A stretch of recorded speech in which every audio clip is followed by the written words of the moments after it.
আসসালামু আলাইকুম। Hi guys, কেমন আছো? আশা করি খুবই ভালো আছো। আমিও ভালো আছি। আবারও হাজির হলাম আপনাদের সাথে নতুন একটা রেসিপি নিয়ে।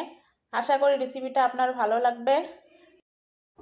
আমি আপনাদেরকে আজকে দেখাবো পায়েসের রেসিপি, কিভাবে ঝটপট 10-15 মিনিটের ভিতরে পায়েস বানা যায়। এই ভিডিওর মাধ্যমে আপনারা দেখতে পারবেন কম সময়ের ভিতরে সহজ পদ্ধতিতে আমি পায়েস করে দেখাবো আপনাদেরকে।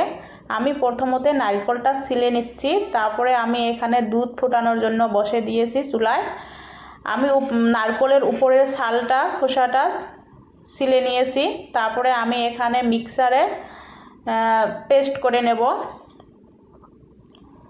মিক্সারে পেস্ট করে নিলে আপনারা 10-15 মিনিটের কাজ আধা মিনিটে হয়ে যাবে। আমার পেস্ট করানো হয়ে গেল, দেখতে পাচ্ছেন কত মিহি হয়েছে। আমি একটা পাত্রে ঢেলে নিলাম। আমি এখানে দুধটা ভালো করে ফুটে নিচ্ছি। দুধটা যত ফুটাবেন অত পায়েসের স্বাদ বেড়ে যাবে।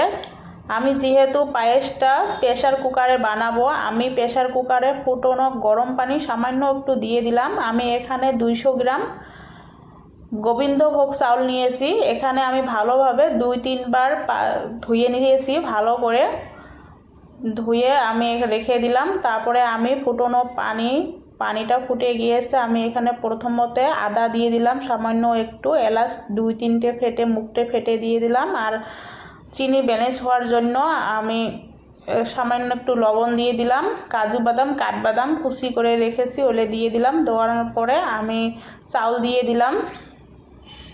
চাউলটা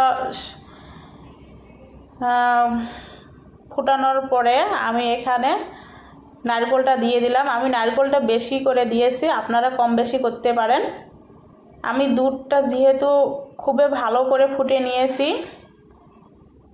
দুধটা যত ভালো করে ফুটাবেন অত স্বাদ বেড়ে দেয়। আমি এখানে হাফ কিলো দুধ নিয়েছি, আমি পুরোটা দিয়ে দিলাম 200 গ্রাম চাউলও।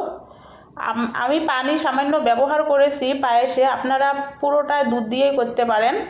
আমি এখানে বাদাম দিয়ে দিলাম।